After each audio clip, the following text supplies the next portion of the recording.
Hello, I'm Sarah Muirhead, Managing Director and Editor at Feedstuffs, and welcome to this Feedstuffs Fast Chat. Today, we're talking to Mike Putnam, Commercial Vice President, and Dr. Vice President, Business Development. Mike and Juan are both with the Animal Nutrition and Health Division at Jones Hamilton Company. Welcome to you both. Thank you for joining us. Thank you. Thank you, Sarah. So let's jump right into our topic here today, which is the power of pH and how we connect health, nutrition, and welfare. Mike, I'm going to go to you first. What's an underserved focus area that has the potential to make a big impact when it comes to mitigating the challenges that affect animal health and welfare? Well, Sarah, thank you very much for the question, and we appreciate the opportunity to be here. So what we've seen as kind of an emergence through nutrition, health, and welfare is we think that there is a significant improvement that we can bring through acidification. And acidification could include feed, water, environment. And so we believe that there is a lot of work and potential that we've uncovered for improving all of those multimodal opportunities through acidification.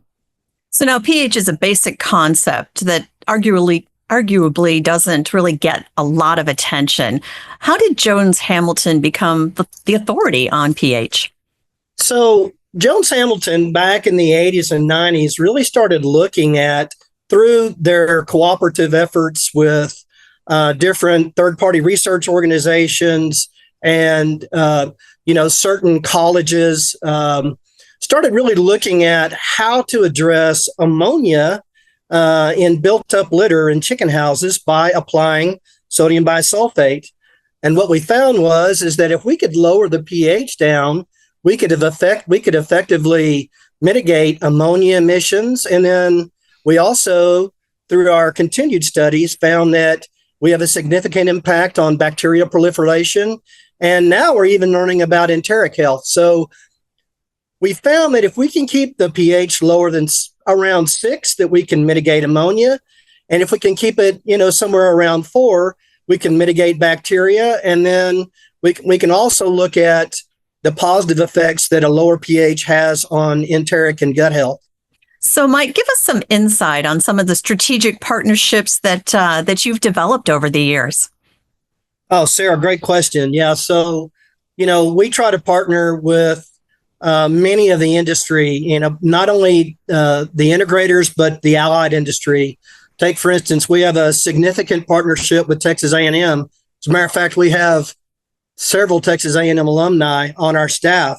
But, we partner with the USDA, the FDA, the EPA, basically all the allied industry, and we've done that for 30 years. And so that kind of keeps us at the forefront of not only the regulatory environment, but also gives us a lot of insight on how to continue to lead in the animal nutrition and health business.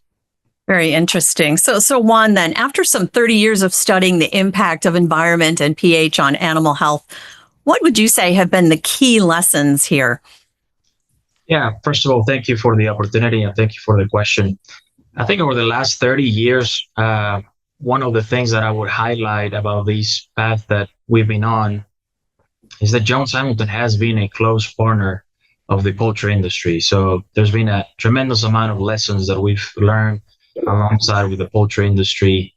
I think one of the key lessons as this path has shown us is that for the vast majority of these topics and these challenges that we face, there's got to be, or there is a need for a multifactorial approach. There is not one silver bullet. There is not one solution that can just take one angle. So I think over the last several years, we've learned that a multifactorial approach with water, feed, litter management, litter acidification, we can help the industry and we can help provide different strategies for facing these new set of challenges. So Juan, you're on the research side of things. Talk to us a little bit about what your focus is. Absolutely, and that's appreciate the question. I think on the research side, we've taken a lot of what we've learned from the past, not only from in the environment, pH modification, but once again, this role of sulfate, how that plays into animal health, gut integrity, gut health. So one of our focus is now explain how the sulfate molecule is impacting gut integrity. And that takes us into many different areas across different species. Another area of focus for us has become food safety. How is it that pH modification can have an impact, a positive impact on food safety? So then what's in store for the future? What's, kind of the next step on the research focus? Yeah, absolutely. I think, and that's the very exciting part of all of this, and part of the research and development of the company is focusing on a multi-species approach as well.